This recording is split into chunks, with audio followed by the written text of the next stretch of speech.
دا یو خور سوال کړی دی وی زه د خپل خاوند سره کور کې اوسېږم او په دې کور کې زموږ سره زما خواښ هم ده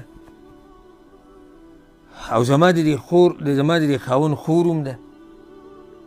نو روزانه د لامبل د دې د لاسه ماله حیا راځي لکه دا راته ګران دي چې هر سهار پاسم او څه کوم د هغوی په مخ کې لامبم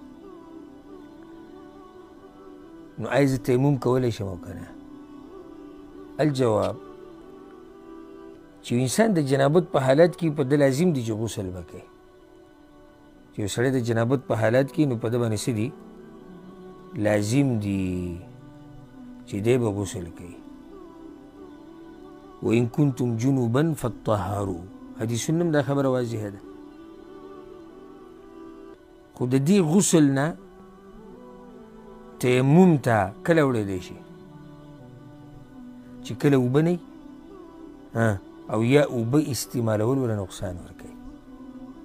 دا دوه خبرې دي چې کله فلم تجدوا ماء فلم تجدوا څه معنی اوبه ونه مومئ دا کومې چې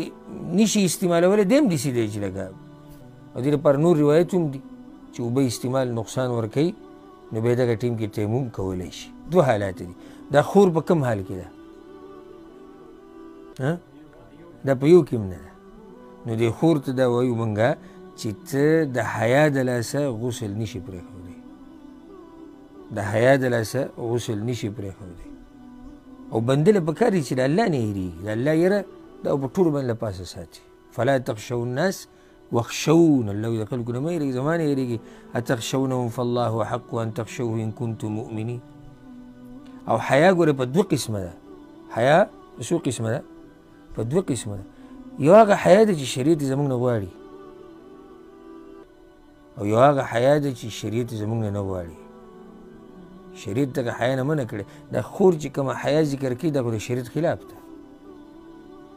یعنې اوس د حیا د لاسه یو شرعي کار او د شریعت یو مسله څنګه پرېږدي څه په خیال دی هم موږ دې خور ته داسې ویلی چې ته داسې وکړه یعنې غسل د خلکو د راپاڅېدو نه مخکې کوه که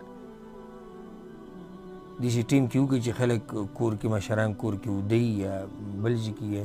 هسې طریقه جوړېدی شي خو مقصد د خبرې دا دی چې غسل پرېښودی دې دپاره جایز دي نه دي جایز والله اعلم